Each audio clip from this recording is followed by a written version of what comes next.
ഈവികളെ കുറിച്ച് ആളുകളുടെ മനസ്സിലുള്ള ചില ധാരണകളും, എന്നാൽ യഥാർത്ഥത്തിൽ ആ ധാരണകൾ എത്രത്തോളം ആ പ്രൊഡക്റ്റുമായിട്ട്, ആ കാറുകളുമായിട്ട് ബന്ധപ്പെടുന്നു എന്നുള്ള കാര്യമാണ് നമ്മൾ ഈ വീഡിയോയിൽ അന്വേഷിക്കുന്നത്. ഇലക്ട്രിക് വെഹിക്കിളുകളെ കുറിച്ച് ആളുകളുടെ മനസ്സിലുള്ള ഒരു പ്രധാനപ്പെട്ട ധാരണയാണ് ഇവികൾക്ക് മതിയായ മൈലേജ് ഇല്ല എന്നുള്ളത്. ഇത് നേരത്തെ ശരിയായിരിക്കാമെങ്കിലും സമീപ വർഷങ്ങളിൽ ബാറ്ററി സാങ്കേതികവിദ്യ ഗണ്യമായ പുരോഗതിക്ക് വിധേയമായിട്ടുണ്ട്.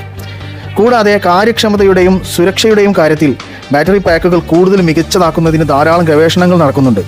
നിലവിൽ പല ഇവികൾക്കും 500 കിലോമീറ്ററിലധികം മൈലേജ് ഉണ്ട്. എന്നാൽ ഇനി മാസ് മാർക്കറ്റ് ചെയ്യുന്ന ഇവികൾക്ക് പോലും 300 മുതൽ 400 കിലോമീറ്റർ വരെ റേഞ്ച് ഉണ്ട്. പ്രതിദിന യാത്രാ ആവശ്യങ്ങൾക്കും ഇന്റർസിറ്റി യാത്രകൾക്കൊക്കെ ഇത് മതിയാകും. മാത്രമല്ല, EV ചാർജിംഗ് ഇൻഫ്രാസ്ട്രക്ചർ തുടർച്ചയായി മെച്ചപ്പെടുത്തുന്നതിനാൽ മൈലേജ് ഉത്കണ്ഠ ഇപ്പോൾ യഥാർത്ഥത്തിൽ ഒരു മിഥ്യാധാരണ മാത്രമാണ്. രണ്ടാമതായി ആളുകളുടെ മനസ്സിലുള്ള ഒരു ധാരണയാണ് ഇവികൾക്കുള്ള ചാർജിംഗ് ഇൻഫ്രാസ്ട്രക്ചറുകൾ രാജ്യത്താകമാനം